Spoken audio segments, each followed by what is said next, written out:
L'écho pour tous, présenté par Mehdi Litim. Chers chômeurs, chers chefs d'entreprise, cette semaine, on a appris que l'État français avait décidé de réduire ses dépenses et que, par ailleurs, en Europe, rien n'a changé. Donc, on n'est pas encore sorti de la crise. Alors, vous le savez, c'est la crise depuis 2008, non pas parce que les États comme l'Espagne auraient été mal gérés, parce qu'en 2007, la dette de l'Espagne était rikiki, mais bien parce que, en 2008, les spéculateurs ont déclenché la crise des subprimes.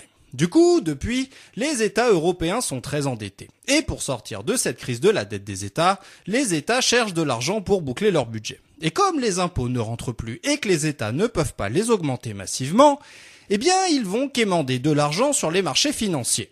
Mais comme on ne prête qu'aux riches, on ne prête pas dans de bonnes conditions aux États pauvres comme la Grèce et l'Espagne. Alors, où trouver l'argent quand on est un État et qu'on doit bien survivre parce qu'on est en charge de l'intérêt général ?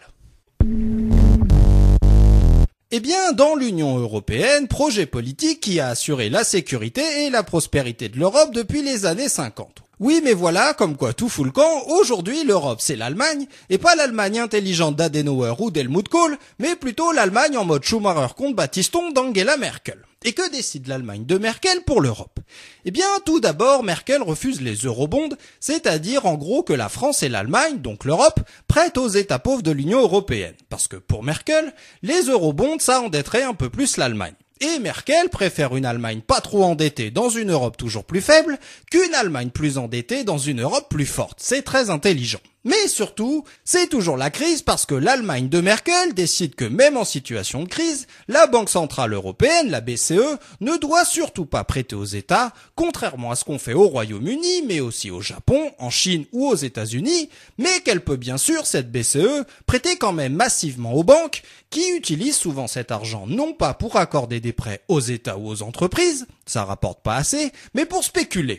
Donc, en conclusion, Merkel bloque tout sauf la crise elle-même et les tentations nationalistes et xénophobes incarnées récemment par nos glorieux représentants du Front National à l'Assemblée nationale française qui ne remercieront jamais assez la com des 5 dernières années de notre ancien président et de ses ministres basés en gros sur leur bon vieux Vive la République et Vive la France.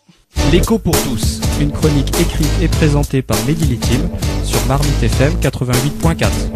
Vous pouvez nous contacter pour réagir à cette chronique sur marmitefm.canalblog.com.